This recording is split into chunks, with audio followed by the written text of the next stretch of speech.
O ministro do STF, Supremo Tribunal Federal, Luiz Roberto Barroso, decidiu nesta segunda-feira, 18 de novembro de 2019, convocar uma audiência pública para discutir a possibilidade de candidaturas avulsas, ou seja, de pessoas que tenham interesse em concorrer em eleições sem estarem filiadas a um partido político. Mas, afinal, qual a finalidade e o sentido da audiência pública? Para o STF, conforme regimento interno, a finalidade é de ouvir o depoimento de pessoas com experiência e autoridade em determinada matéria, sempre que entender necessário o esclarecimento de questões ou circunstâncias de fato, com repercussão geral e de interesse público relevante, debatidas no tribunal. O relator poderá decidir, de forma irrecorrível, sobre a manifestação de terceiros. Ou seja, a escolha para a audição dos interessados está submetida ao crivo discricionário do relator. A audiência pública tem o fim de fortalecer e articular os mecanismos e as instâncias democráticas de abertura de arena dialógica e atuação conjunta entre a instituição e a comunidade, promovendo a participação social por meio de depoimentos de pessoas com experiência e autoridade, em suas várias vertentes. O objetivo específico é, também, de esclarecer as questões técnicas, científicas, administrativas, políticas, econômicas, sociais envolvidas no caso que será apreciado, seja pela administração, pelo legislativo ou pelo judiciário. A participação para além de descobertas de novos sentidos acaba por ampliar o debate, visto que a afetação de uma política pública, lei ou decisão judicial acaba por permear todo o ambiente coletivo. Outra questão importante é a possibilidade de concretização de um direito por meio de escolhas democráticas. Pretende-se, desta forma, o diálogo institucional responsável, estendendo os espaços de consenso e dissenso, de modo a viabilizar pelo menos, alguma uniformidade básica de opiniões para soluções compartilhadas. Assim, o ambiente é absolutamente democrático, incluindo a participação da comunidade. Permite-se a abertura para audição, memoriais, artigos ou documentos. Juntam-se os conhecimentos técnicos e práticos para favorecer o esclarecimento das razões que serão objeto da audiência pública. O significado é institucional, constitucional, social e democrático. Mas como é feita a escolha dos participantes? Como deve ser fundamentada a resposta após a realização da audiência pública? Estas são questões ainda encobertas. O silêncio das respostas e o afastamento das expectativas deliberativas. A deliberação e a fundamentação racional podem se apresentar como uma substituição de uma forma mais direta de legitimidade democrática. Os destinatários de convicção racional compreendem não só aqueles diretamente participantes da decisão, mas todos aqueles que possam dar aplicação ou sofrer os efeitos dela, eventualmente de uma nova cópia. Antes decidido em novos problemas de interpretação constitucional.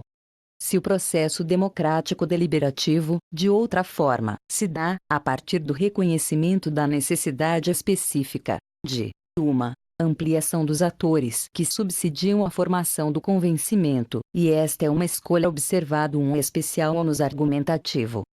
Não se pode desconhecer que a deliberação externa passa a contar com destinatários especiais do caráter persuasivo dos argumentos, ou seja, aqueles que primeiramente foram convidados a participar do exercício argumentativo. A prática de abertura da arena dialógica constitui um elemento de suma importância para a prática do exercício democrático, intercambiando os elementos que ajudarão na construção da decisão que ao final produzirá resultados coletivos. Não se pode travestir a audiência pública como prática de exercício democrático, simplesmente invocando seu nome. Eis algumas razões. Existiria fundamentalidade nas escolhas. Ou seja, as respostas apresentadas por aqueles que convocaram a audiência afastariam por completo as opiniões dos atores envolvidos. Existiria o cerceamento dos atores envolvidos, ou seja, quem estaria apto à participação. Se as respostas apresentadas após a audiência não forem fundamentadas, esta falta de justificação seria um ato democrático?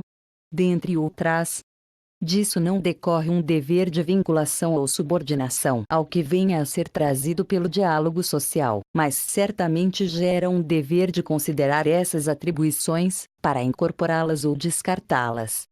A audiência pública não pode servir e nem ser um evento simbólico, deve ser uma ferramenta que incite a arena dialógica a uma prática que, efetivamente, aperfeiçoe o exercício da democracia deliberativa.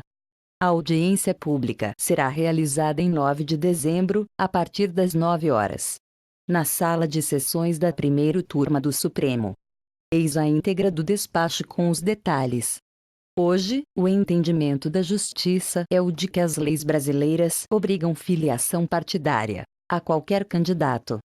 A decisão de realizar a audiência foi determinada em 30 de setembro e atendeu a um recurso movido por Rodrigo Sobrosa Mesoma e Rodrigo Rocha Barbosa, que pretendiam se candidatar de forma independente nas eleições municipais de 2016.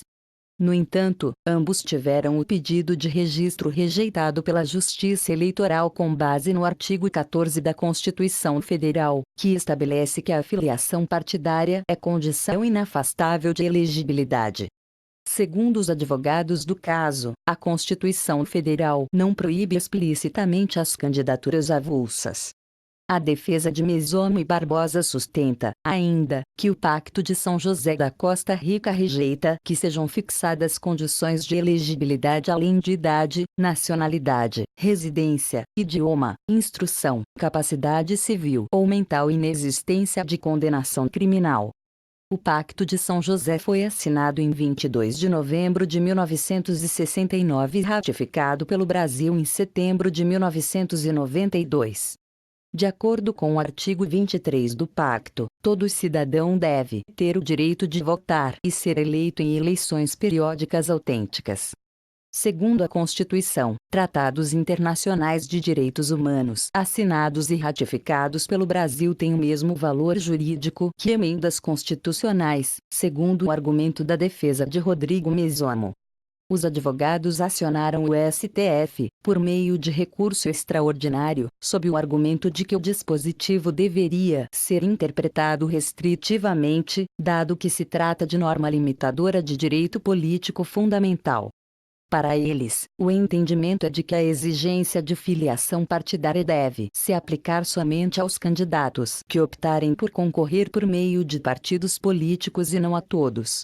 Em outubro de 2017, a então Procuradora-Geral da República, Raquel Dodge, manifestou-se favorável à tese dos advogados, admitindo ter compatibilidade entre a Constituição Federal e as candidaturas avulsas. A audiência pública será dividida em 2 sessões, uma pela manhã e outra pela tarde. Segundo o ministro Barroso, os participantes foram escolhidos com base nos critérios relacionados à representatividade, especialização técnica e expertise do expositor, garantia da pluralidade da composição da audiência, e dos pontos de vista a serem defendidos. Cada grupo representado terá 15 ou 10 minutos para a manifestação. No despacho, o ministro facultou o envio por escrito das manifestações até o dia 29 de novembro. Ainda segundo o ministro, a lista de participantes e os tempos de exposição poderão sofrer alterações. Inscreva-se no canal. Ative o sininho para receber outras notícias a qualquer momento.